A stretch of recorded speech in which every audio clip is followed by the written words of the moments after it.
कुछ महिलाओं में ब्रेस्ट कैंसर की रिस्क थोड़ी अधिक मात्रा में पाई जाती है। आमतौर पे 28 में से एक महिला को भारत में ब्रेस्ट कैंसर होने की रिस्क है। पर कुछ फैमिलीज हम देखते हैं जिसमें बहुत सारे कैंसर्स पाए जाते हैं, तो ऐसे क्यों है?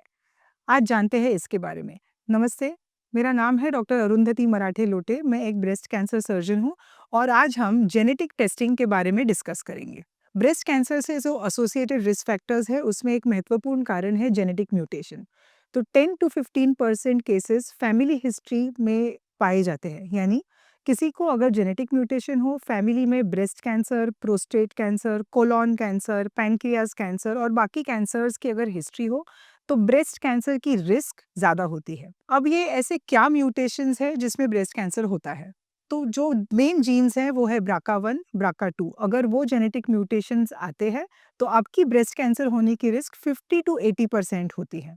BRCA1 और BRCA2 म्यूटेशंस में ओवरी का कैंसर, पैनक्रियाज का, प्रोस्टेट का कैंसर भी पाया जाता है। उसके अलावा और कोई जीन्स है जैसे P10, PT53, वो म्यूटेशंस में भी ब्रेस्ट कैंसर पाया जाता है। तो ये जेनेटिक टेस्टिंग होता कैसे है? एक सिंपल ब्लड टेस्ट होती है जो आपके लैब टेक्नीशियंस आके ब्लड कलेक्ट करेंगे और उसमें हम आपके डीएनए का एनालिसिस करते हैं और म्यूटेशंस फाइंड आउट करते हैं। इसके रिजल्ट्स पॉजिटिव और नेगेटिव होते हैं।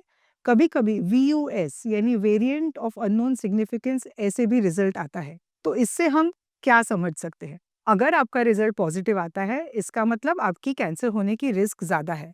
तो हम क्या कर सकते हैं? तो जैसे आप सबको मालूम होगा कि एक मशहूर अभिनेत्री है एंजेलिना जोली, उन्होंने प्रोफाइलेटिक मैस्टेक्टमी की थी क्योंकि उनमें ब्राका म्यूटेशन पॉजिटिव था।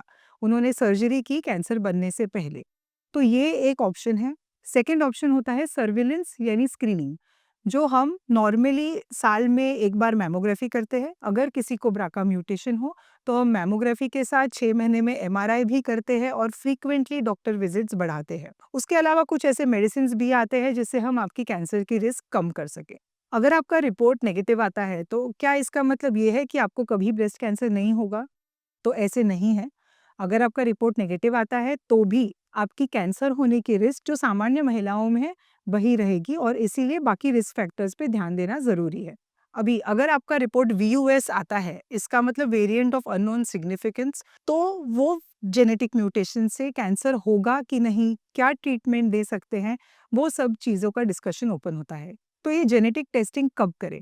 सब महिलाओं को जेनेटिक टेस्टिंग की ज़रूरत नहीं होती। अगर आपको ब्रेस्ट कैंसर हो चुका हो या आपके फैमिली में किसी को छोटी उम्र में ब्रेस्ट कैंसर हुआ हो या आपके रिश्तेदारों में 2 या 3 महिलाओं में ब्रेस्ट कैंसर हुआ है, किसी पुरुष में अगर ब्रेस्ट कैंसर है या फिर आपके फैमिली में बाकी कैंसर्स की हिस्ट्री है जैसे ओवरी, प्रोस्टेट, आंत का कैंसर, कोलॉन का कैंसर, तो अगर ये सब फैमिली हिस्ट्री आपके परिवार में हो तो इम्पॉर्टेंट है कि आप आपके डॉक्टर को मिले, जेनेटिक काउंसलर को मिले और आपकी कैंसर होने की रिस्क पहले समझ ले। अगर आपके डॉक्टर को लगता है कि जेनेटिक टेस्टिंग ज़रूरी है, तो किस प्रकार का जेनेटिक टेस्टिंग ज़रूरी है, ये समझ के ज़रूर टेस्ट करवाएँ। तो अगर आप जानना चाहते हैं कि आपकी पर्सनली ब्रेस्ट कैंसर होने की रिस्क कितनी है, तो आपके डॉक्टर को ज़रूर मिलें और वो जो टेस्ट बताते हैं, उस हिसाब से आप ट्रीटमेंट कर सकते हैं। पर ब्रेस्ट कैंसर में ये इम्पोर्टेंट है कि आप अर्ली डिटेक्शन करें। तो अगर आपको आपके ब्रेस्ट कैंसर की रिस्क समझनी हो, तो हम जेनेटिक टेस्टिंग ज़रूर करते हैं। पर अगर ब्रेस्ट कैंसर को अर्ली स्टेज में पकड़ना हो, तो सेल्फ ब्रेस्ट एग्जामिनेशन एक बहुत ही इंपॉर्टेंट टूल है जो आपको रेगुलरली हर महीने करना है और आपके डॉक्टर के एडवाइस के हिसाब से मैमोग्राम्स जारी रखने हैं। अगर आपको ये वीडियो के बारे में और कोई क्वेश्चंस हो तो ज़रूर कमेंट करें, लाइक करें, शेयर करें, सब्सक्राइब करें और बेल आइकॉन प्रेस करना ना भूलें ताकि आपको रेगुलर अपडेट्स मिलते रहें।